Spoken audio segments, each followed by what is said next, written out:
Well, I got so much good response to those two practically inaudible videos that I made impromptu last week. But they were so difficult to hear. It was amazing to me that so many people made that effort. So I promised to improve the sound quality, and I hope I've succeeded. I think I have. This is a little less impromptu in the fact that the phone is not sticking in the napkin holder, but it's in a tripod. And I've got a wireless mic on instead of projecting my voice into the distance. But other than that, here we are. So I wanted to touch on a couple of points that came up in the correspondence I've been receiving and in the Depnding On No-Thing group, Facebook group. And also a conversation going on the YouTube channel, which is pretty new. I've had a lot of subscribers suddenly join up and leave active messages, which is interesting. So, a lot of input and questions.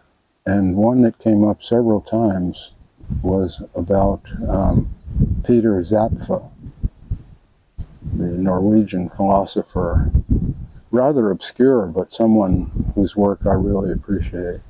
Apparently it came up in one of the videos, previous videos, I don't recall. But people were asking questions about Zapfa and what was there about him that appealed to me, so let me touch on that to begin with.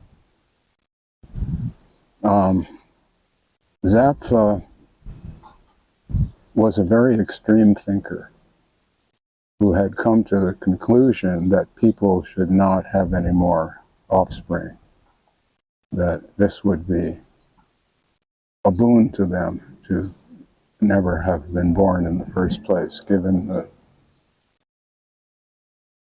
suffering he sees among humans, whereas the other animals do not seem to suffer psychologically the way we do. Perhaps they do to some extent, that we cannot know, as we cannot know what it's like to be a bat. Is an essay worth reading. Thomas, now the name escapes.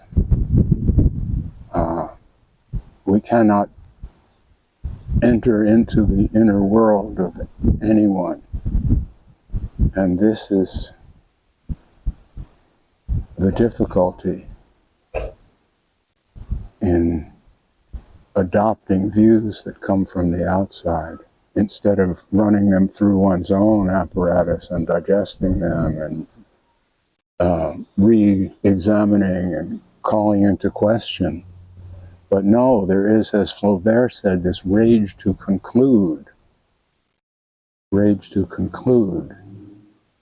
And that is my criticism of this non-dual spirituality, so-called, that has ruled the roost for the last 30 years. About 15 years ago, I started speaking up about this in some early interviews. And it was not a popular point of view then. But I think I was perhaps a bit early on this wave, because this seems to be a growing idea now among lots of people. I'm not saying they were influenced by me, maybe a few of them were, but mostly there's just a wave of understanding that this pendulum that required people to speak as if they were not human beings, not animals, but were some non-existent fantasy.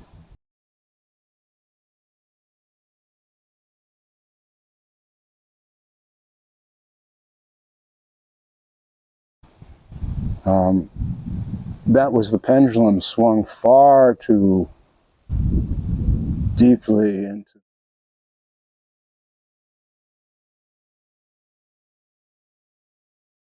It's coming back now, and I think we can understand that we're really here. Of course we're here.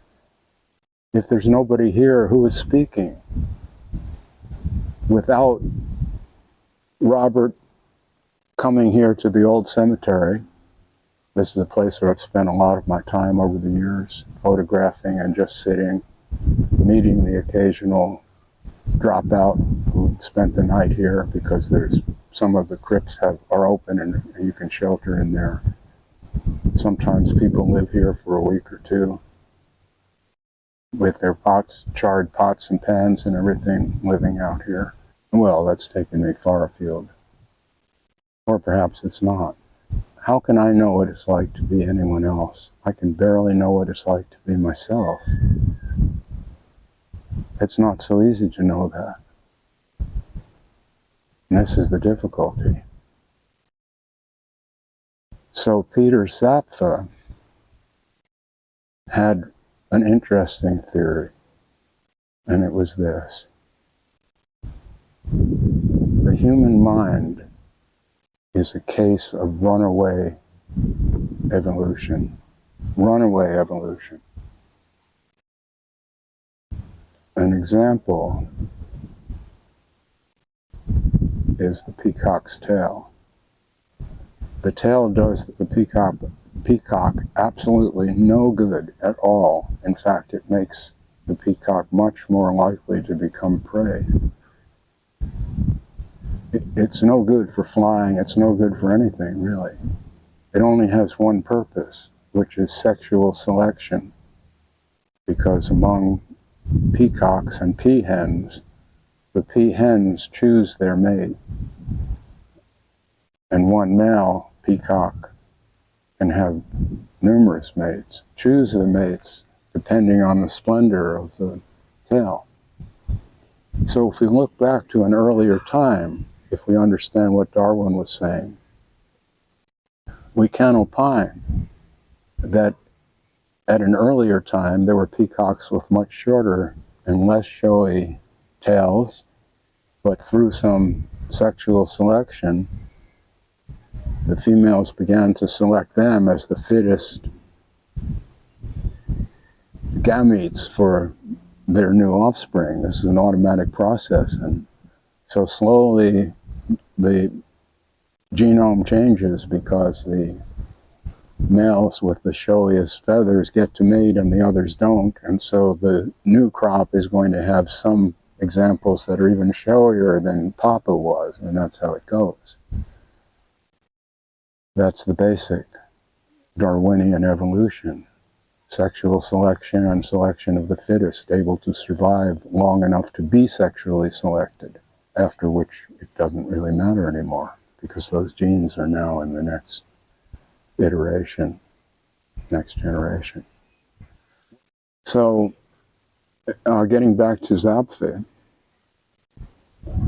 he opined that the human being was subject to a runaway inflation of intelligence, whereas our intelligence had increased enough so that we could become fully aware of our animal nature and mortality. And this raised the question in the human mind about whether there was something else, if there was some afterlife and all the rest of it. But according to Zapfa, we do not have nearly the required intelligence to solve such a problem or even to approach it rationally. And so instead of being lost in this anxiety and dilemma of not knowing and having to live in this fear that the sword of Damocles will descend and suddenly I'm not here anymore, we have invented all kinds of ways of dealing with that. One example is just pure escapism and denial. Another version is you become attached to some institution that endures. You're an alumnus of Columbia University or whatever it is, and it gives you a feeling of taking up a little more space. So Zappa theorized that the human mind had evolved enough to understand the human dilemma, but not to have any way to resolve it. And so the human being, according to Zapfa's idea, is in constant flight to avoid confronting that or seeing that. And this takes many forms. There's escapism and entertainment. There's getting involved in ongoing institutions that do survive. There's identification with a particular family or religion or something like this. Many ways. Even the artistic impulse, in which I am engaged a lot, Zapfa thought was a higher form of the same movement. So he was a bit tortured in that sense, from my perspective. But I think my views are not as extreme as his, but they are along the same lines. I see 99% or whatever percent, as I've said, of spirituality as pure escapism. Nothing more. You see, people are willing to admit that there's an escapist element to a lot of it, but they also say don't throw the baby out with the bathwater. But I'm saying there is no baby, because these are made-up ideas, and if you start from an invented idea, you're not going to arrive at anything really workable, in my view. So these people who are always babbling about metaphysics as if they knew, from my perspective, are either self-deluded or their knowing is a saleable commodity. It's a way of resting and living out of this world without doing any work, but just bullshitting. Or a combination of the two, because there are some of these people who I think are okay. They're not horrible, because they're convinced, really, of what they're saying, and they want to share it. Well, I understand that. The finger could be pointed at me, but I don't think that's the case. I came to this very reluctantly when I look back on it, and my friends who've been along for the ride, and especially my dear wife, Katanya, will tell you that I've been shy and retiring, and it's taken all these 15 years or something for me to now just sit here taking these questions and trying to make sense of them.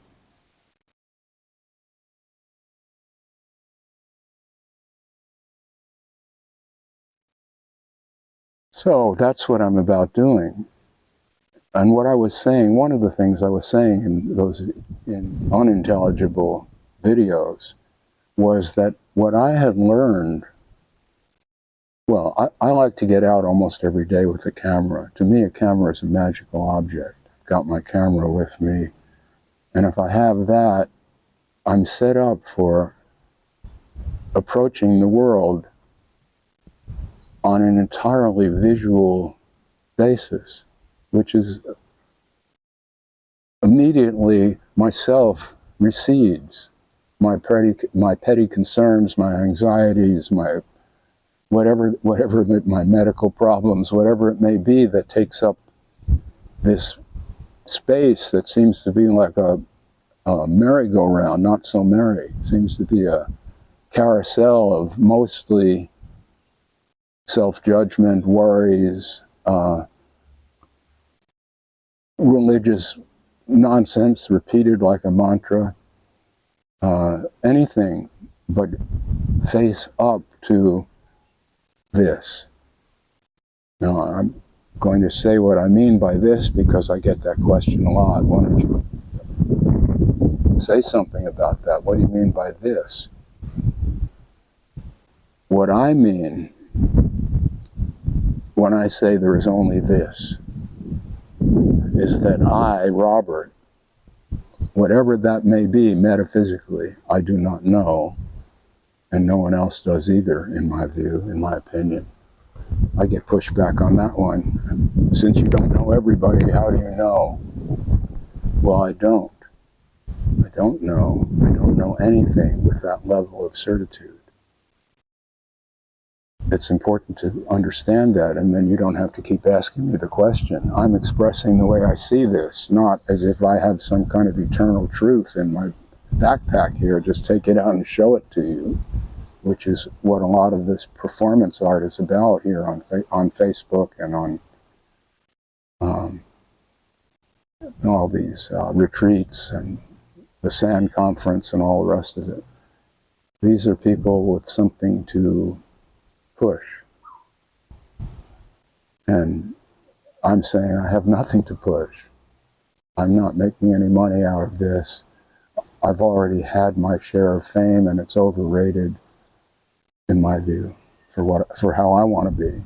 You know, I don't need a bunch of people beating the way to my door or something like that. It's not necessary.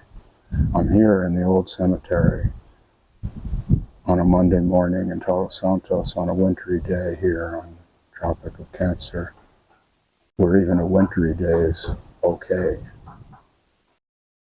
And speaking with you. So the point that I was making is when I'm out with my magic object and the two of us,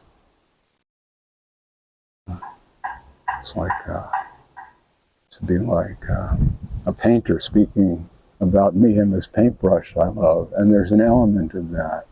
There's an actual element when I take the camera in my hands in the morning. Sometimes if I see it there, I just pick it up, just to hold it for a moment, set it down, no intention of making a photograph. So the camera is a magic object for me that potentiates getting out of myself, being ecstatic, which literally means static here, X, out here outside of myself. The thing that's remarkable for me is that it's beyond ecstasy. There's not even a thought of anything like myself. It's just gone, and there's only the seeing. My friend Sterling Dottie talks about his experience in high-speed motor racing, where he knew some of the best drivers in the world and was a driver himself. And he was telling me that at high speed, you can't think at all. If thinking is much too slow, you can't think about anything. You just have to drive. And this is the state, but it's not a state, you see, that's the problem with words. But this is the condition that I'm in when I'm just sitting here doing this. It's the same. It's the same. I can examine Robert. I can have a little tape running about the sound of my voice or something if I want to, but I don't want to. What I want to do is all that disappears. This world simplifies into this one happening. It's not that you can make that happen. You can't make that happen. But what you can understand, I am saying, is that such a thing is possible for an ordinary human. I have no cities. I have no special powers, I'm an ordinary human being. I always was. And I think that's just given me this point of view. I'm not really looking for validation. I don't need it at all. Don't need validation. And these people who, my detractors who accuse me of narcissism and all this evil shit, I think that was started by somebody I told off online, live. But whether it was or not, I don't care about that either. It's totally unimportant to me what anybody thinks of me. And this is connected to the Peter Zapfa thing, you see. People's judgments are based on what? Mostly whatever can keep them from confronting this absolute vacuity of knowledge that sits in front of us. We look into it and we can't see anything in there. All of our most important questions are subject to the human limitation and ignorance. That's where Zapfa and I agree. So one must not say, well, all of those people out there, as in Freudian projection, all those people out there are the escapists, but I'm a serious student, I'm a spiritual student. I read the Upanishads and I meditate 5 hours a day. Yes, really? And that has done what? And you just ask yourself, I'm not saying it's done nothing. It hasn't done that much for me, or maybe it has. You see, I have no way of judging. And that's my point. We have no way of judging anything because myself is the only reference and myself is completely alone. There's no other myself that matches your uniqueness. We can project that idea outward and say there's this universal consciousness and we're all really that. I don't know that. How would I know that? These are the same people, a lot of them, who explain things that occur because there's a life force, which I also do not believe in. That's a shibboleth. The life force is an idea that has become reified. So now we imagine, in what Alan Watts called the ceramic view of the universe, we imagine, well, I'm just this dead clay and God poured or breathed the spirit into me, the life force, and now I can boogaloo until the life force goes away and then I'm dead. Well, there never was any life force. It's one thing. This human body is alive. There's no explanation for how all that got here. There's an explanation for how it evolved. There is no explanation we have. There are theories, but there is no factual understanding of how life came to be in the first place. None. So people throughout history, faced with that knowledge, have escaped from it by inventing a metaphysics and a religion, a religiously canted view, religiously biased view of a creator of some kind. And I don't just mean the God of Abraham and all that. Over the centuries, creation myths have filled this cauldron of ignorance. And they try to make a soup in there and put some fire under it and herbs and mushrooms and witches and souls and goblins and all that, and tries to make some kind of metaphysical soup out of it, where you are not you, you're a spirit. There's no evidence for that. We should admit that to ourselves. I'm not saying it's not true. How would I know? What I'm saying is, remember what Zapfa was pointing out, that you want to escape. And a lot of your life, I say you, but I have 3 fingers pointing back at myself. A lot of our efforts in life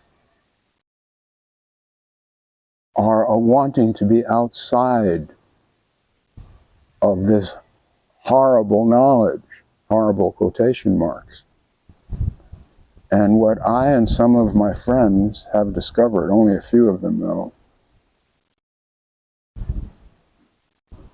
as soon as you are willing to just see that contradiction as being a non-entity, because it's not on a level where you could understand, even if someone explained it to you. This is what Zapfa was getting at, that the explanation for this is, it's not just, as I think it was Thomas Huxley said, the universe is not just queerer than we believe, but it's queerer than we can believe.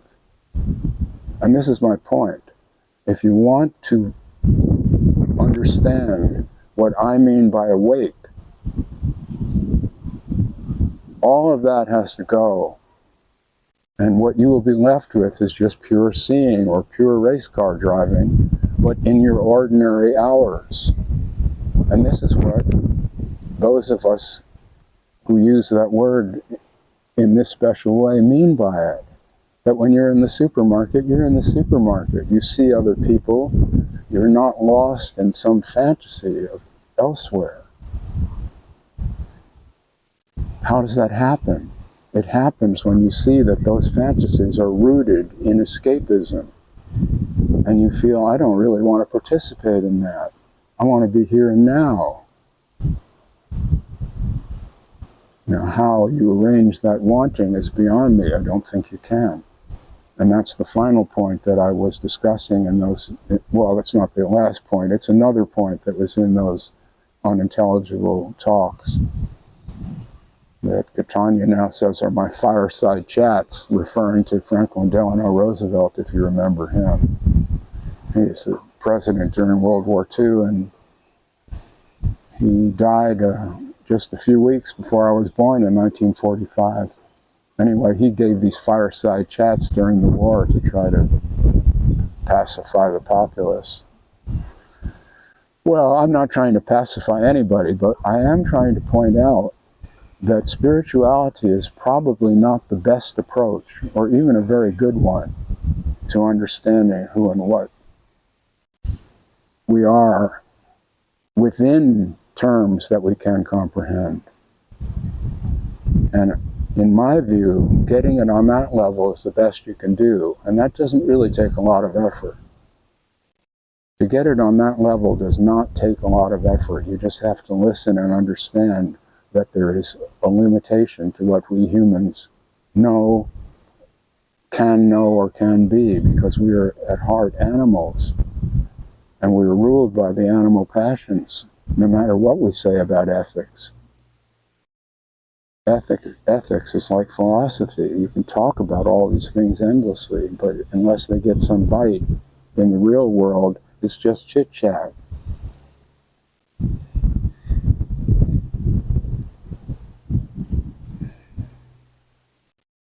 I don't find this easy to do, honestly, to give a talk. And yet, when I give the talks, I get these letters of appreciation and people saying this woke me up. So what am I to do? You see, it's a dilemma. I don't know. Today I'm doing this.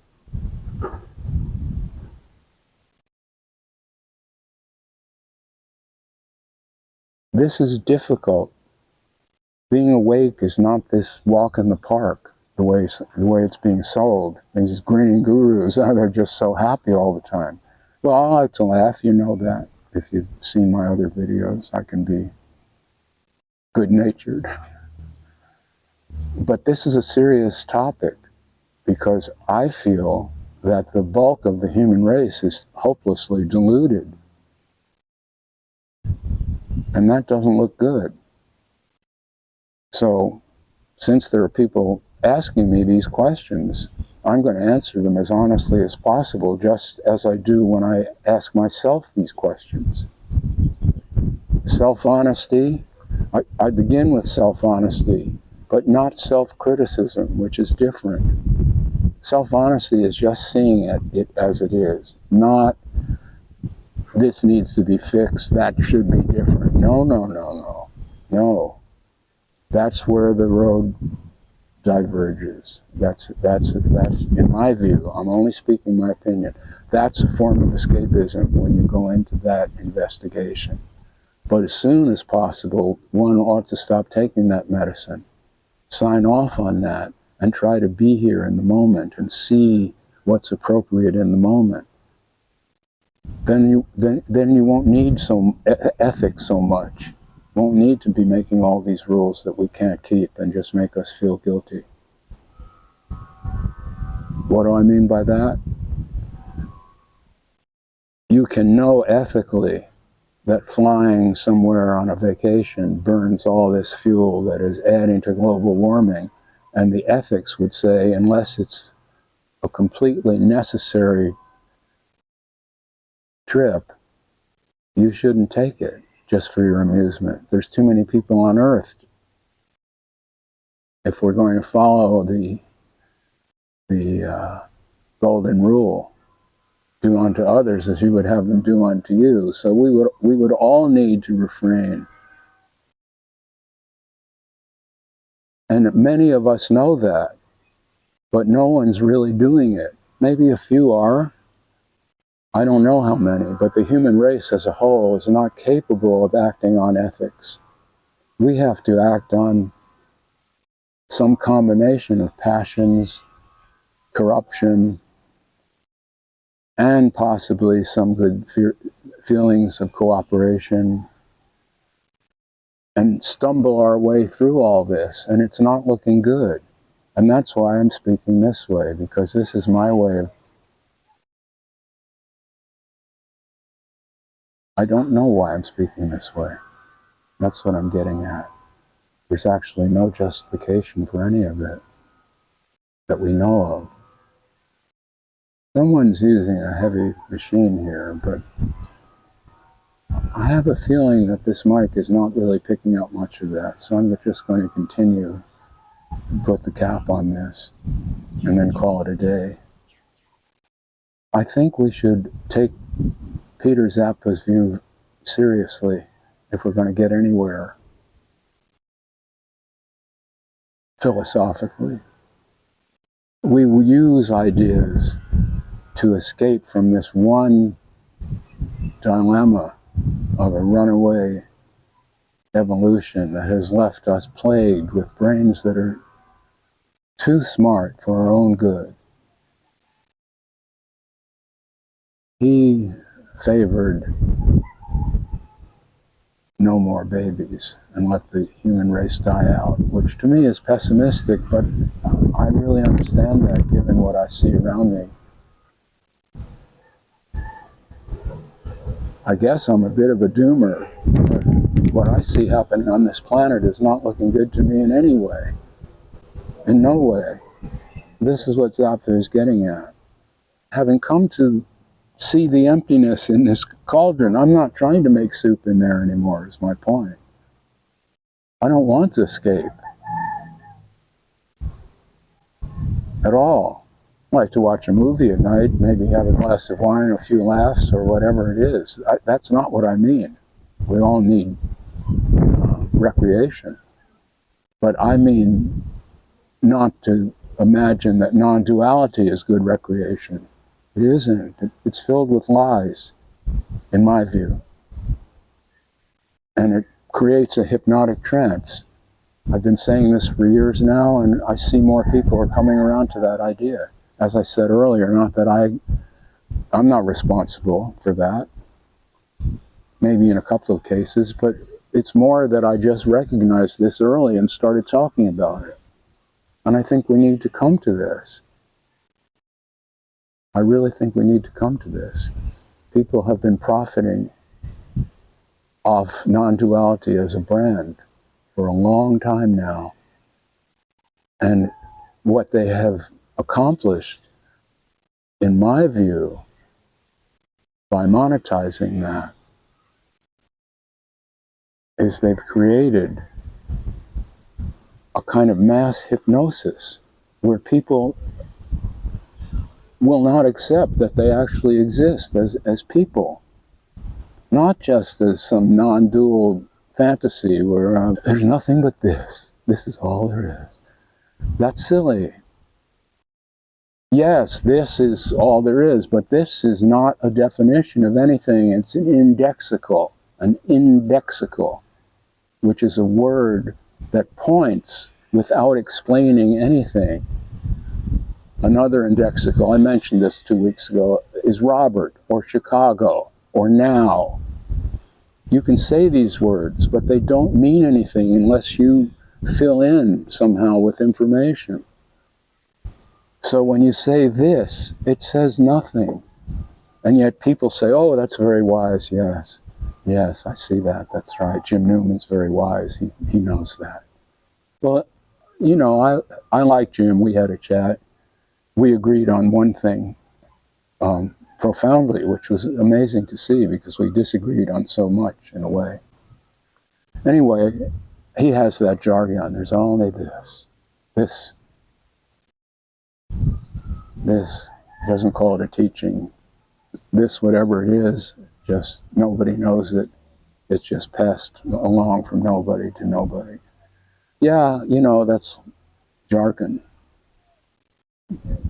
But what Jim and I did agree on is psychological suffering is needing something else to happen. If I'm just sitting here now and I don't need anything else to happen,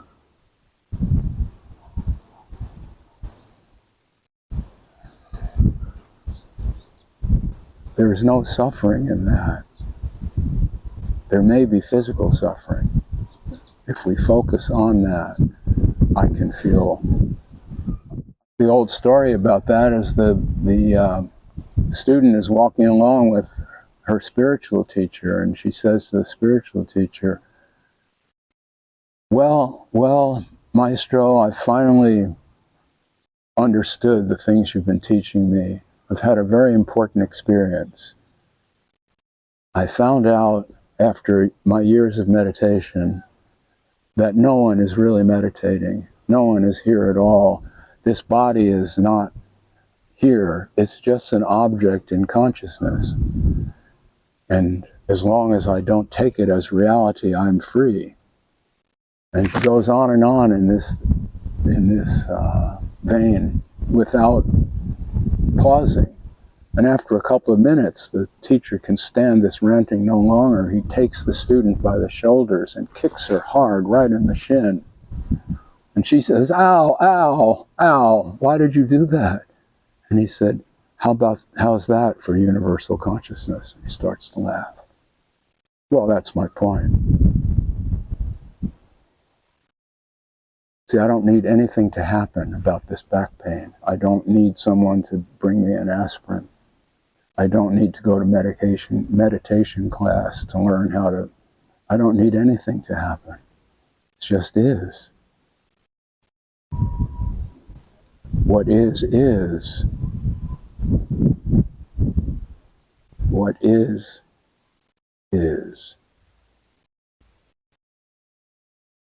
Including what you feel about it, what you think about it, what you hear others saying about it. It's all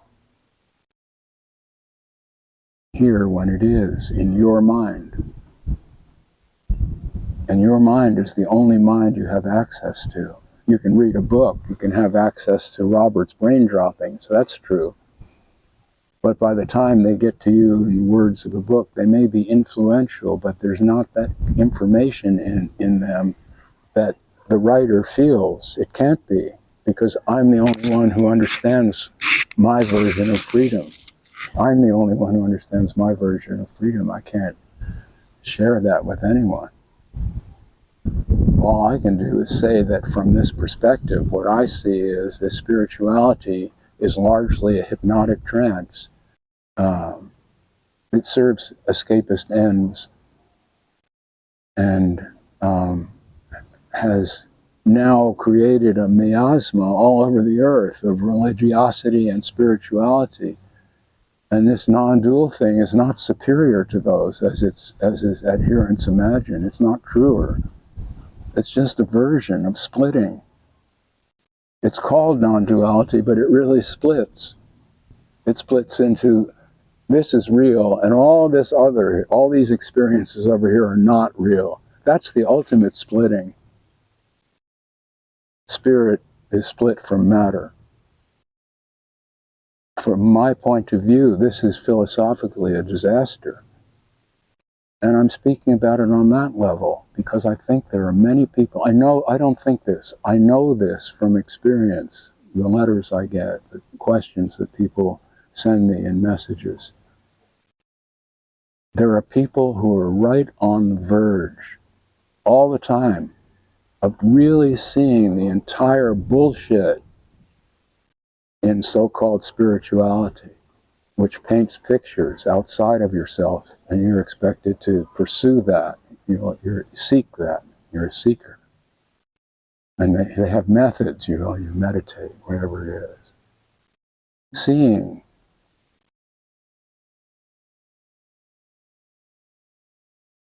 Not what somebody tells you is truth. And they know because they have this advanced higher reasoning that they've developed. Been to India and all that, don't you know? I think we've had enough of that now. I know I have. And so I'll be signing off now. It's been a pleasure to give this, what Katanya calls fireside chat. We'll see if it's any good, if people are interested in listening to this. If so, I'll keep it up. If not, that's fine too. I'm out here with my camera. It's a beautiful overcast winter day in Todos Santos. And I'm here in one of my favorite places, the old cemetery. Sayonara.